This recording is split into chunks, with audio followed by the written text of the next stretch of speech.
Evangelho de São João para este domingo, 4 de maio de 2025, no seu capítulo 21, do 1º ao 14º versículo. Inclua-se até o final, se quiser, retome também o capítulo 19, é bem apropriado para o momento difícil que vivemos como país e como humanidade. Nesse justo momento após a morte repentina e inexplicada do Papa Francisco em Roma e ali dentro num paísinho pequeno chamado Vaticano, há uma bateção de cabeças de uma das maiores igrejas do mundo em meio a uma crise terrível, divisões, confrontos, inclusive confronto de uma crise de classes, com pressões do Império estadunidense fortíssimas, como mostram os documentos que se espalham pela mídia a partir de lá. Bateção de cabeça, confusão, medo, incertezas. E na semana da comemoração do Dia do Trabalhador, da Trabalhadora, viu-se no Brasil que a comemoração do dia 1º de maio deste ano refletiu muito bem a crise e a superficialidade com que as direções da classe trabalhadora enfrentam desorganizadamente, anarquicamente, esta crise que se abate na destruição profunda da organização tática e da organização estratégica da classe trabalhadora.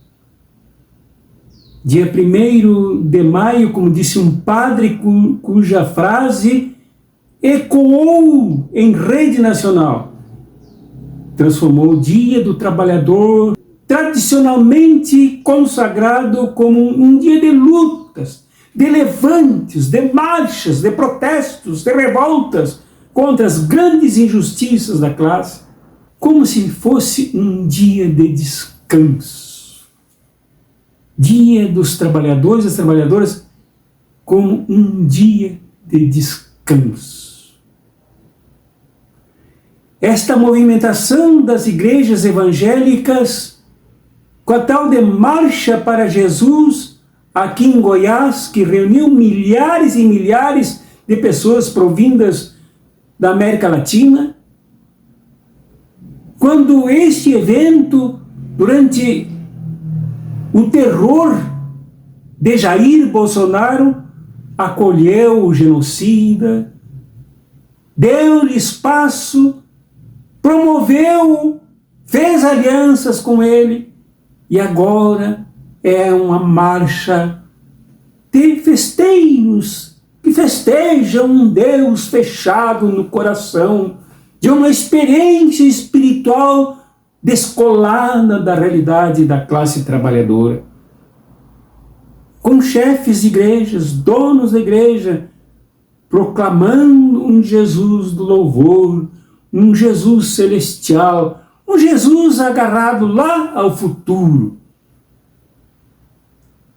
Vê-se em Santa Catarina os Gedeões se reunindo na praça mais luxuosa do sul do país e da América Latina, falando a mesma linguagem de uma espiritualidade flutuante, de uma espiritualidade vazia de carne e de ossos, com gente, por que não dizer, também batendo cabeças, numa confusão danada, tanto este evento quanto das marchas para Jesus, em tempos de orçamento secreto, em tempos de bilhões de reais descarregados no conservadorismo, no reacionarismo, no atraso da sociedade, As igrejas fazem eventos riquíssimos, gastando milhões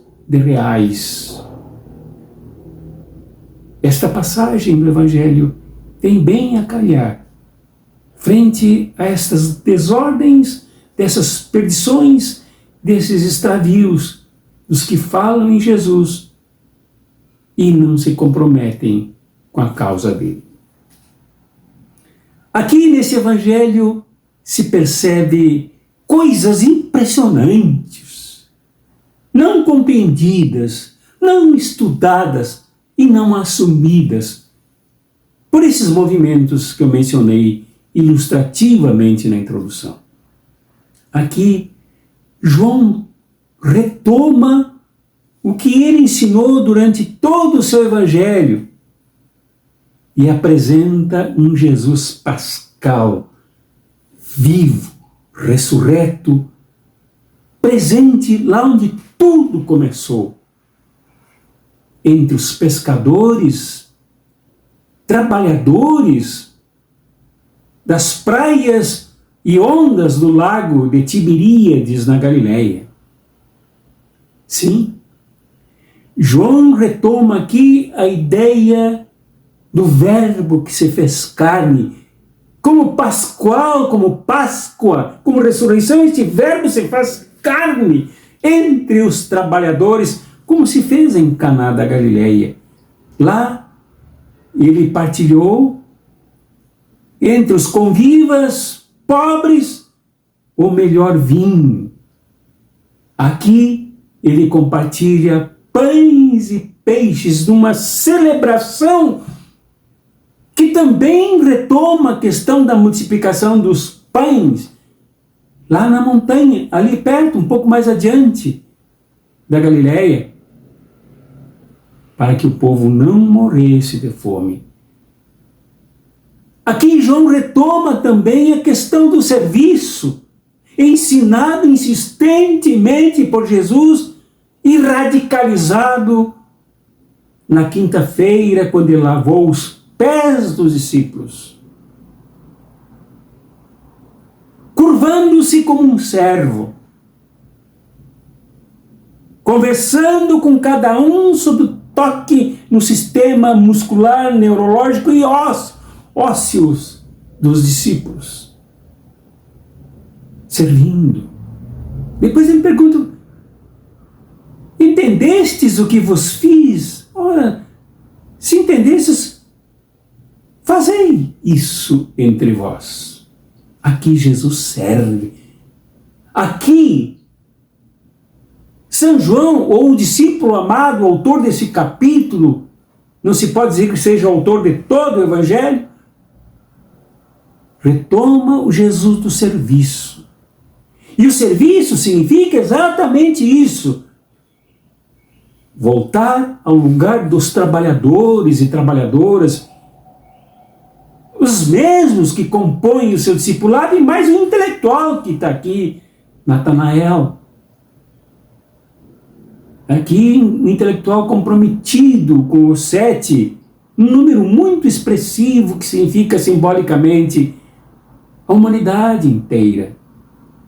Aqui, Jesus serve quando comparece entre os trabalhadores, num momento de crise, num momento de medo, num momento ainda marcado pelo julgamento que se faz presente e ativo em suas sensibilidades, do Jesus que foi vítima do lawfare, fake news, dos abusos, tanto na fase do pátio do sumo sacerdote, como sob os pulsos violentos de Pilatos.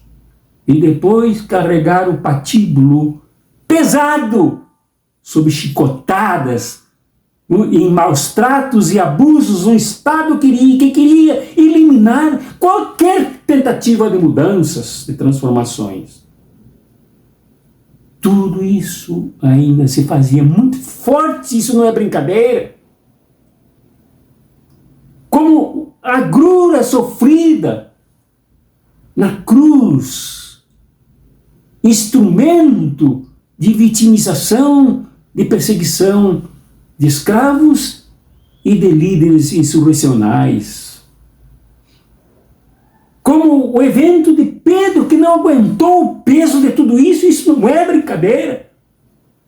O terror não é brincadeira. As ameaças do terror não são brincadeira.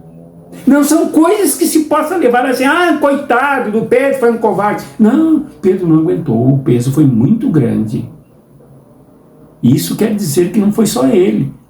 Praticamente a comunidade, os discípulos e apóstolos de Jesus, toda sofreu esse peso enorme das perseguições.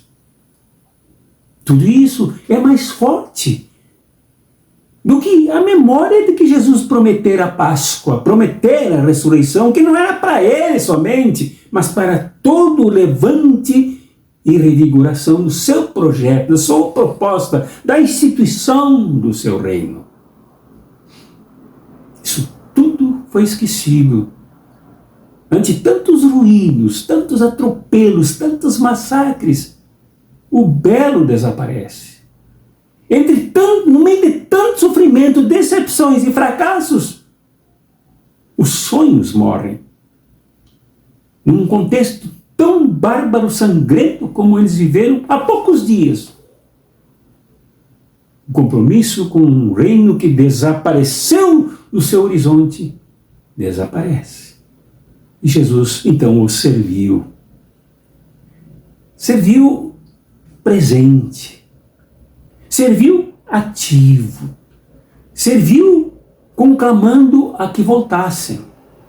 Serviu partilhando pães e peixes que ele assou ele mesmo, né? Servindo como um trabalhador, como um escravo, como um servo, serviu e chamou, venham comer.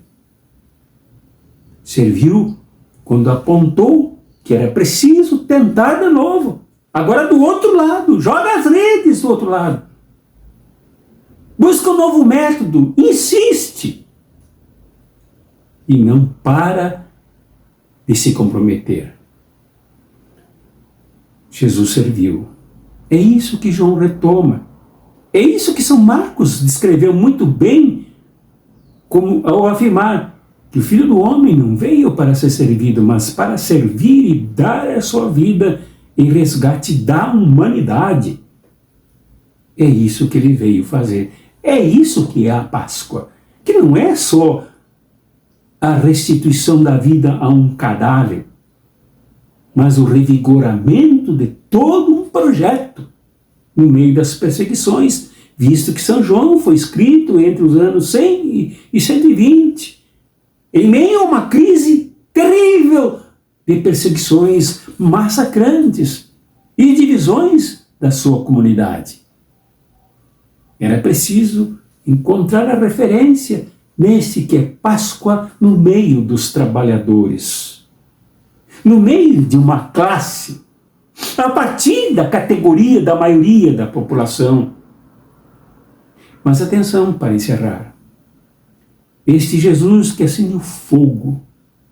E esse fogo não é só com lenha e principiantes das chamas, mas é o fogo, retomar, reacender o fogo nas vidas, no compromisso que não deve se congelar, na fé que não deve frequentar o congelador e nem se manter fria na geladeira, mas se manter acesa pelo fogo que, em termos de serviço, Jesus acendeu para ajudar os seus discípulos.